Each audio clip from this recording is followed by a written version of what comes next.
Happy holidays, you guys. It's been a long time since I've done a video, and I'm sorry that they're all toy hauls now. I am going to go back to making regular videos at some point, but as I've said, my channel is not like top priority. I just kind of do this when I find fun making videos. So if I'm not really like feeling making videos, I might go a long while without making them, but I really want to get up a lot of videos soon, like, the Turtles movies, Turtles animated series reviews and everything. A lot of stuff. There's a lot of stuff I want to get done, but for now I've really only been doing toy hauls. I've been trying to do other things and just record videos when I feel like it.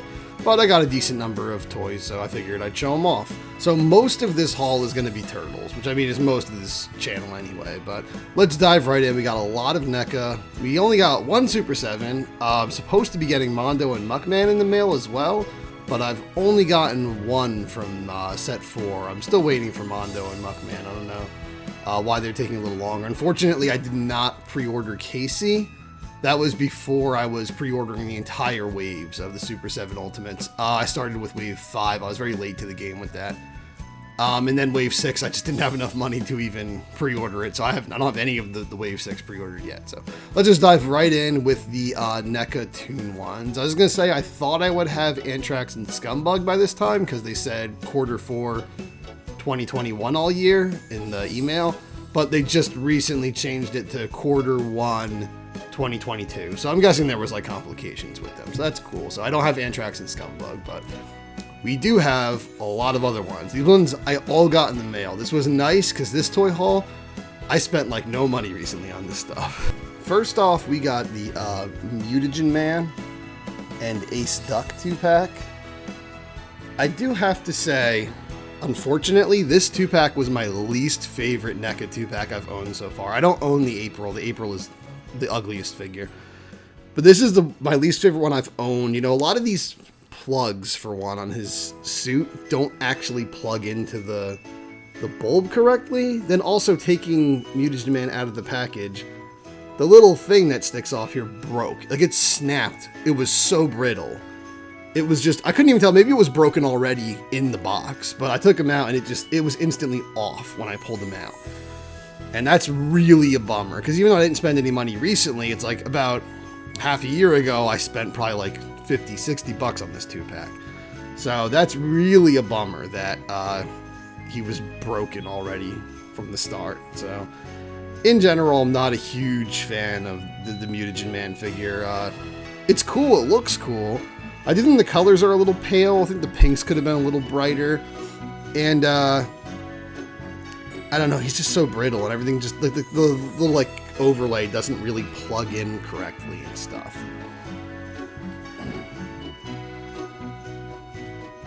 Ace Duck is definitely the better of the two figures. He's pretty cool. I do like him, but he's a little plain. Ace Duck was never one I really, really wanted. I like the character. I have nostalgia for the character. Got a little too much stuff here.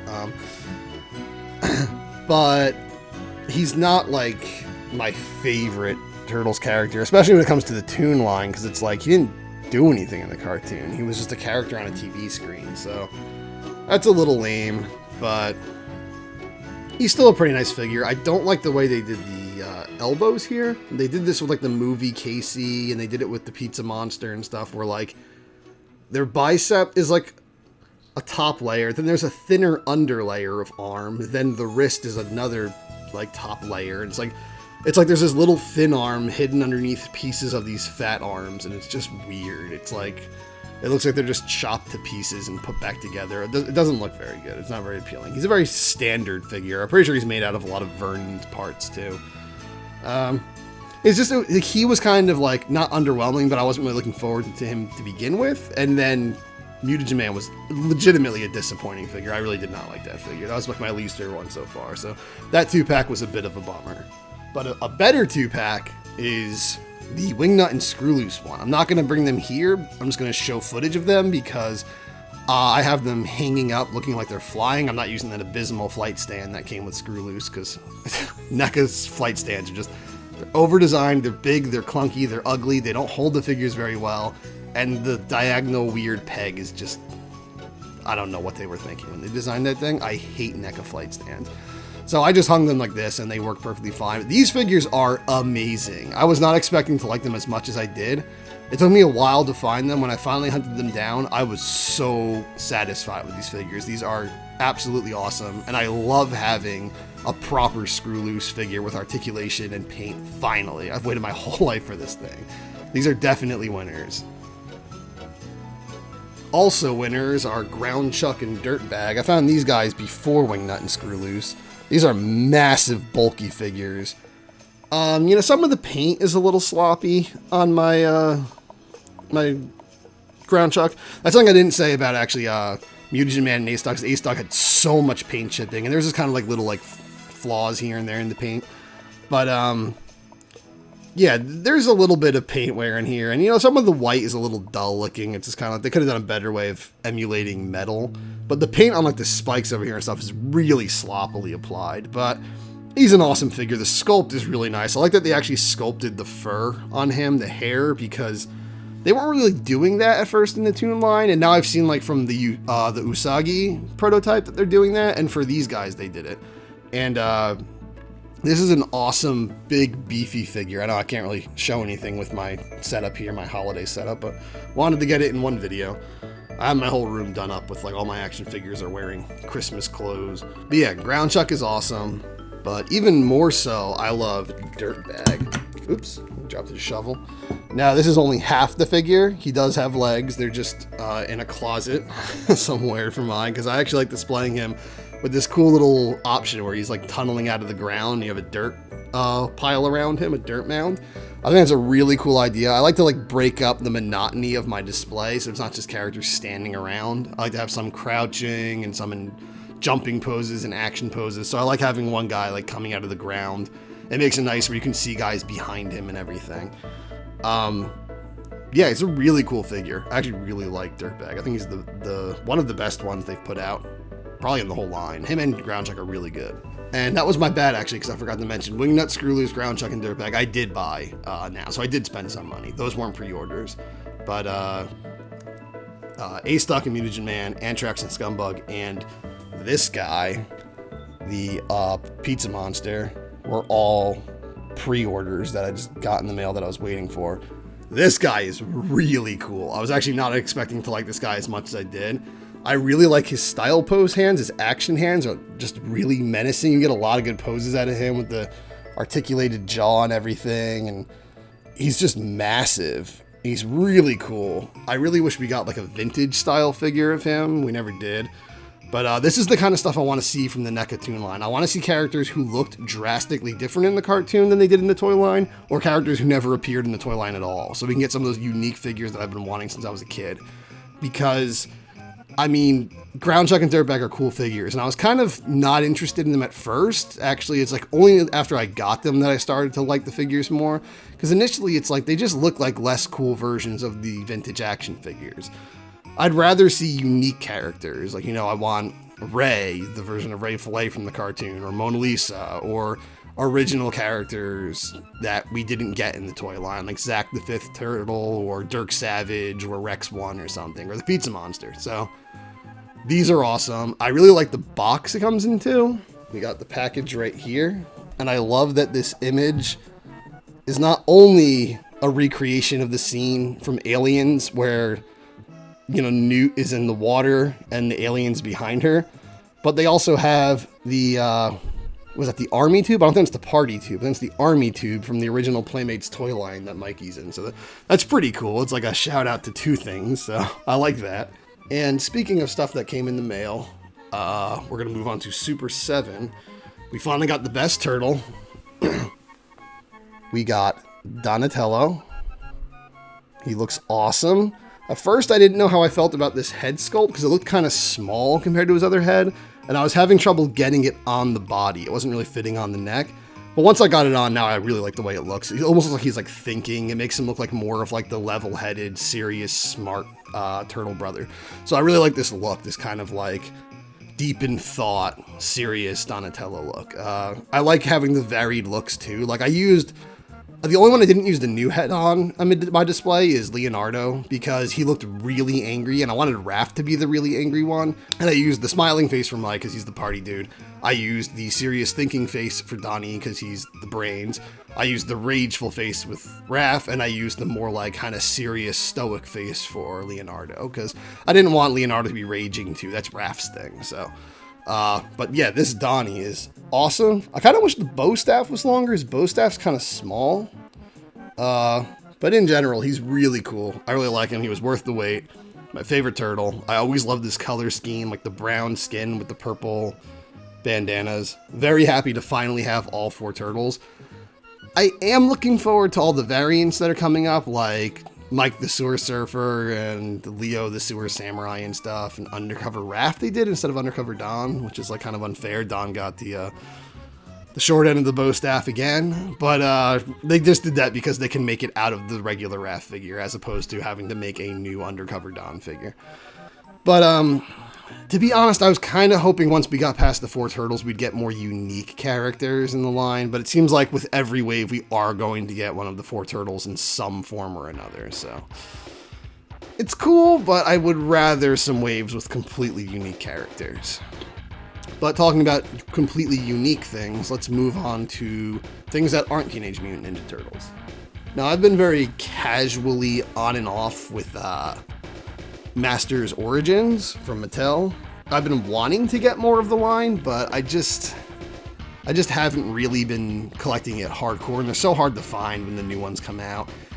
They've had the Battle Armor and the Battle Damage He-Man and Battle Cat set a lot, and the Wind Raider, and I've wanted to get both of them, but they're just a bit more expensive than I'm willing to pay for stuff like that now, and you know, it's hard to find space for those big ass things also, so I did pick up a few. I saw the deluxe Mosquitor in Target one day. I was gonna buy it, but then I put it down. I was like, I don't really feel like paying $20. If it's here next time I come, I'll grab it, and it wasn't.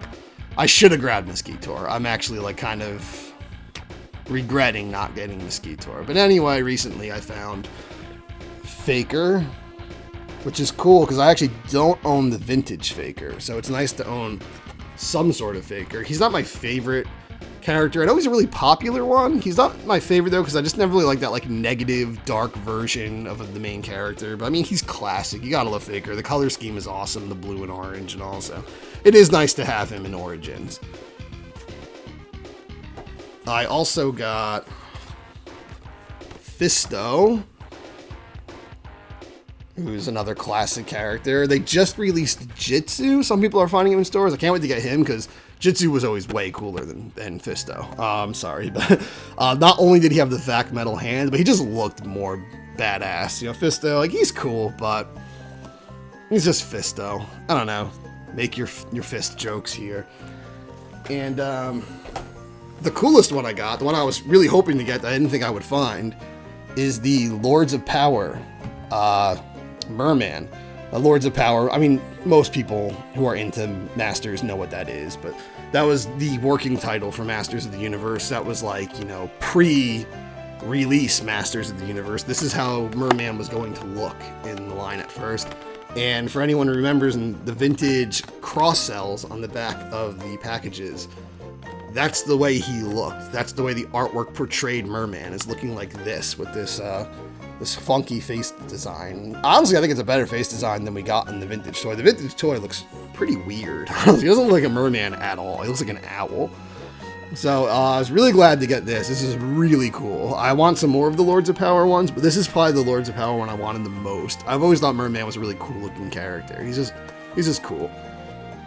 So really glad to get this. He's even fighting Lords of Power, blonde Tila on the back. But that's it for Masters. That's all I got for Masters. I was hoping to find more. I really want that Jitsu. I don't really care too much about the Lords of Power Stratos, to be honest, because it's just a repaint. But this guy, I really want. I also want Lords of Power Beastman, because he's also a very unique one. And that's just about everything, but just for tradition's sake, I'm going to show off one more thing that's not a toy, because though it was never intended, for some reason these toy hauls always end up with Sally showing up in some form or another. I mean, I'm a huge Sally fan. She's, like, without a doubt my second favorite Disney lady, right after, Ariel.